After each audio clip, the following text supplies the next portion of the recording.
Master stroke पे आज हम महाराष्ट्र के सियासी संग्राम की बात करेंगे, जहां हर रोज समीकरण बदल रहे हैं। अभी तक ये साफ नहीं हो पाया है कि महाराष्ट्र में होगा क्या। जैसे ही लगता है कि उद्धव ठाकरे की सरकार गिर रही है, वो इस्तीफे का ऐलान कर देंगे, फौरन एकनाथ शिंदे के लिए एक नया ऑफर आ जाता है। कल से यही शय और मात का खेल चल रहा है। सबसे पहले आप महाराष्ट्र के इस राजनीतिक संकट का आज का अपडेट ले लीजिए। सबसे बड़ा अपडेट यह है कि शिवसेना की तरफ से एकनाथ शिंदे को मुख्यमंत्री बनाने का ऑफर नहीं दिया गया। पहले यह खबर आई थी कि विद्रोह खत्म करने के लिए शिंदे को शिवसेना मुख्यमंत्री बना सकती है। शरद पवार और उद्धव ठाकरे की मुलाकात के बाद यह खबर आई थी कि पवार ने बगावत शांत करने के लिए यह फॉर्मूला दिया है। लेकिन संजय राउत ने अब से कुछ देर पहले बयान दिया कि ऐसा कोई ऑफर शिंदे को नहीं दिया गया। संजय राउत ने यह भी कहा कि महाराष्ट्र के मुख्यमंत्री उद्धव ठाकरे ही रहेंगे। इससे पहले एकनाथ शिंदे ने ट्वीट किया, लिखा कांग्रेस और एनसीपी का साथ छोड़िए। आगे लिखा सरकार का फायदा सिर्फ गठबंधन दलों को हुआ है, शिव सैनिकों को नहीं। सबसे पहले आप संजय राउत का ये ताजा बयान सुनिए, फिर अपने विश्लेषण को हम आगे बढ़ाएंगे। क्या एकनाथ शिंदे को मुख्यमंत्री के लिए नहीं, ऐसी कोई बात नहीं हो गई है। मैं आपको बताता हूँ, ये आप गलत न्यूज चला रहे हो जी। पर मुख्यमंत्री उद्धव ठाकरे जी है और रहेंगे। इस्तीफा नहीं देने जा रहे हैं। फ्लोर ऑफ ये देखिए, फ्लोर ऑफ द हाउस पर, फ्लोर ऑफ द हाउस पर अगर मौका मिला तो हम बहुमत सिद्ध करके दिखाएंगे। तो आज उद्धव ठाकरे ने शाम को मौजूदा संकट पर फेसबुक को जरिया बनाकर अपने कार्यकर्ताओं को संबोधित किया। उद्धव ठाकरे ने खुद अपने इस्तीफे की पेशकश की। यह भी कहा कि एकनाथ शिंदे अगर इस्तीफा मांग रहे हैं तो उनके सामने आकर यह बात कहे। उधर खबर यह भी आई कि उद्धव ठाकरे वर्षा बंगले को खाली कर सकते हैं। वर्षा बंगला महाराष्ट्र के मुख्यमंत्री का सरकारी आवास है। अब इसका मतलब क्या है? कुल मिलाकर महाराष्ट्र की राजनीति एक बहुत ही दिलचस्प मोड़ पर खड़ी हुई है। आज दिन भर के अपडेट पर एक रिपोर्ट आपको 9 बजे देखनी चाहिए।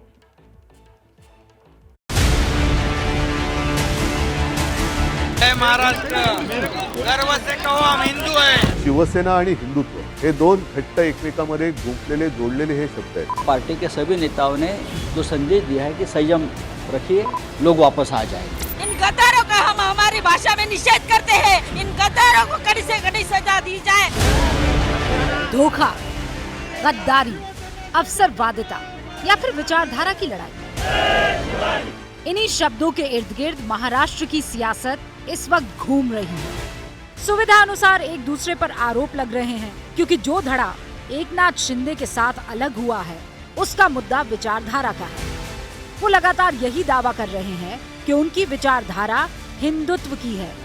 शिवसेना के 40 एमएलएज अभी यहाँ मौजूद है और सभी लोग जो है, हम बाला साहब ठाकरे जी का जो हिंदुत्व है इस और उनकी जो भूमिका है उसको हम लोग आगे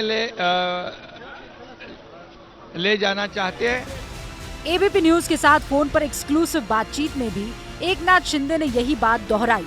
उन्होंने कहा, मैं और बाकी विधायक हिंदुत्व की विचारधारा वाले हैं। ये बताइए कि एक शर्त की खबर सामने आ रही थी। ये कहा जा रहा था कि आपने ये शर्त रखी है सामने कि एनसीपी कांग्रेस का साथ छोड़ शिवसेना बीजेपी के साथ मिलकर सरकार बनाए। देखिए, शिवसेना पार्टी जो है हिंदुत्व की विचारधारा के ऊपर आधारित है। ये बाला साहब ठाकरे जी का जो हिंदुत्व है, ये पार्टी का हमारा आइडियोलॉजी है हिंदुत्व। इसलिए हिंदुत्व का जो लाइन है उसको हम लोग फॉलो कर रहे हैं। यानी शिंदे ये कह रहे हैं कि उनकी पार्टी हिंदुत्व की विचारधारा से पीछे हट गई, इसीलिए अपने शिव सैनिकों को समझाने के लिए उद्धव ठाकरे आए तो सबसे पहले यही कहा कि अभी भी शिवसेना बाल ठाकरे वाली ही है। शिवसेना आणि हिंदुत्व हे दोन घट्ट एकमेकांमध्ये गुंफलेले जोडलेले हे शब्द आहेत।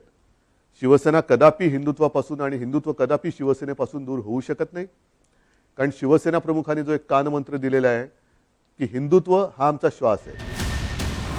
पिछले 2 दिनों से उद्धव ठाकरे पर कई आरोप लगे, कई सवाल उठे। जब अचानक 34 विधायक अलग चले जाएं और सरकार गिराने की तैयारी हो रही हो, तो फिर उद्धव का सामने आना लाजमी था।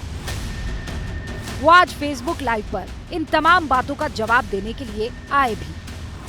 बहुत सी बातें कही, लेकिन एकनाथ शिंदे को चुनौती दी कि इस्तीफा मांगना है तो मेरे सामने आकर मांगे। तर तुम्ही इथे येऊन बोलायला काय हरकत होती?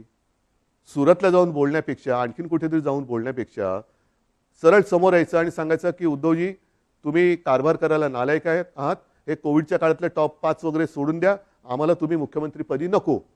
ठीक है, चला मी उठतो, मला कोणताही मोह नाही। इससे पहले कल तक जो कयास लग रहे थे, आज उन पर इस तस्वीर ने विराम लगा दिया।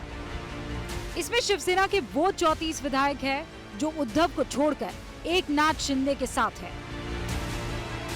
ये फोटोग्राफी सेशन सूरत में होटल छोड़ने से पहले किया गया।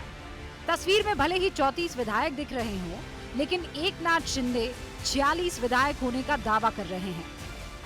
तो शिवसेना के बागी विधायक है एकनाथ शिंदे, जो इस वक्त गुवाहाटी में ही मौजूद है। उनका हम रुख कर लेते हैं। क्या हो रहा है इस वक्त गुवाहाटी में? कितने विधायक हैं आपके साथ और चाहते क्या हैं आप? पहले बात है तो आपने जो बागी विधायक कहा है वो गलत है। हम लोग बाला साहब ठाकरे जी के सैनिक है और शिव सैनिक है हम लोग, और हमारे साथ पूरे 46 विधायक है और उसमें और बढ़ोतरी हो जाएगी। शय और मात के इस खेल में आज नितिन देशमुख की भी एंट्री हुई। वही नितिन देशमुख जिनके बारे में कल संजय राउत ने दावा किया था कि उन्हें अगवा किया गया है और उन्हें मारा पीटा गया है। नितिन देशमुख ने भी दावा किया कि उन्हें जबरदस्ती होटल में रखा गया था। होटल से 12 बजे निकला हूँ, रास्ते पे 3 बजे खड़ा था, लेकिन 100-200 पुलिस मेरे पीछे थे।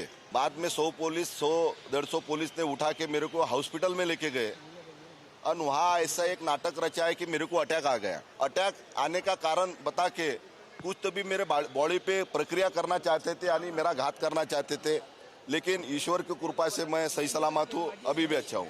मेरे को कोई प्रकार का अटैक आया नहीं। देखा होगा एक विधायक नितिन देशमुख जो अकोला से नागपुर पहुंचे हैं, उसके लिए उसको क्या क्या करना पड़ा आपने देखा। उसने अपनी पूरी आपबीती सुनाई, कैसे उसके साथ मारपीट हुई, कैसे उसको गलत तरीके से अस्पताल में भर्ती किया, गलत तरीके से उसका ऊपर इलाज किया, गलत तरीके से उसको इंजेक्शन दिया गया। वो तो बोल रहा है कि मुझे मारने की ही साजिश थी। लेकिन उद्धव ठाकरे ने अपने कैबिनेट के मंत्रियों की बैठक बुलाई थी, जिसमें कई मंत्री नहीं पहुंचे। मीटिंग के बाद सहयोगियों ने दावा किया कि हालात नियंत्रण में है। कोई मुश्किल नहीं, ठीक हो जाएगा सब। चलेगी जरूर चलेगी। कांग्रेस को भी डर लग रहा है कि कहीं उसके खेमे में भी बगावत ना हो जाए, इसीलिए विधायकों को एकजुट रखने के लिए कमलनाथ को मुंबई भेजा गया है। कांग्रेस पूरे खेल के पीछे बीजेपी को बता रही है। मैंने आश्वस्त किया कि कांग्रेस के सब विधायक एमबीए सरकार को सपोर्ट करेंगे। ये भारतीय जनता पार्टी की जो प्रलोभन की राजनीति है, पैसे और पोस्ट की, जो उन्होंने शुरुआत करी थी अरुणाचल प्रदेश में, इन्होंने मध्य प्रदेश में किया, झारखंड में प्रयास किया, अब इसका उपयोग महाराष्ट्र में किया जा रहा है। मैं देख रहा हूँ कि किस प्रकार से बड़े रूप में इन लोगों ने खेल खेला है। ये कहाँ जा रहा है लोकतंत्र, कहाँ जा रही डेमोक्रेसी? खतरनाक खेल हुआ देश के अंदर। तो दुआ करते हैं सरकार बचे। गठबंधन जो हुआ है वहाँ पर एनसीपी का, कांग्रेस का और शिवसेना का, देश हित पे मजबूत रहे। आज जो देश के हालात बन गए हैं उसमें बीजेपी का घमंड अहम तोड़ना जरूरी है। बीजेपी पर आरोप लग रहे हैं, लेकिन बीजेपी के कार्यकर्ताओं ने तैयारी शुरू कर दी है। ये पुणे है, जहां देवेंद्र फडणवीस को फिर से मुख्यमंत्री बनाने के पोस्टर लग गए हैं।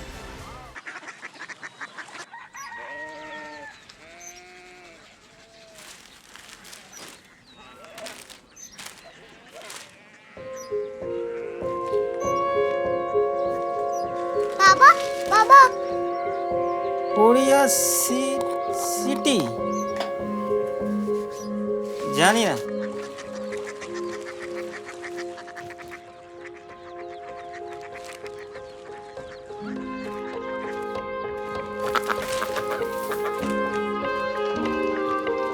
Korea city? हाँ।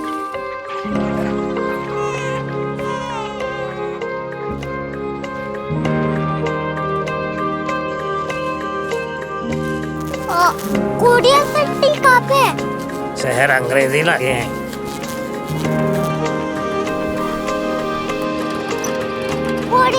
क्यूरियोसिटी।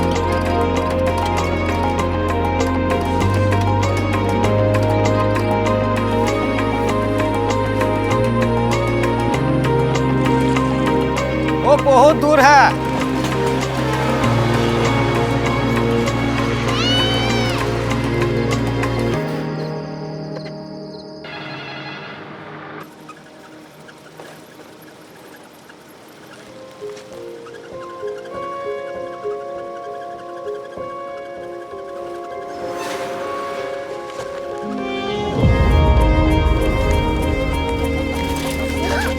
क्यूरियोसिटी।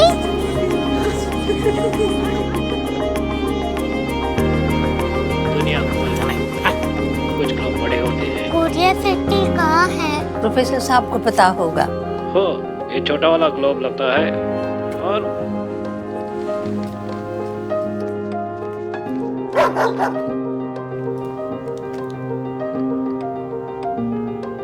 पता नहीं, मेरी बेटी से जाके मिल लो, शायद उसे मालूम हो।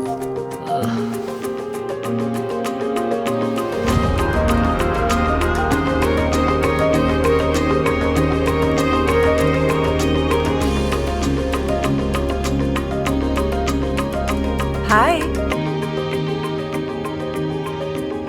बाबा ने भेजा है। Come here.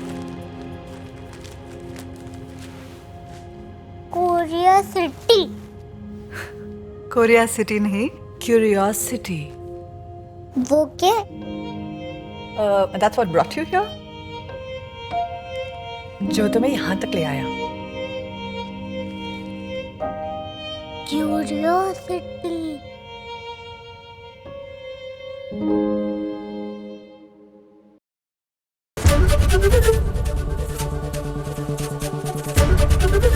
एबीपी न्यूज आपको रखे आगे।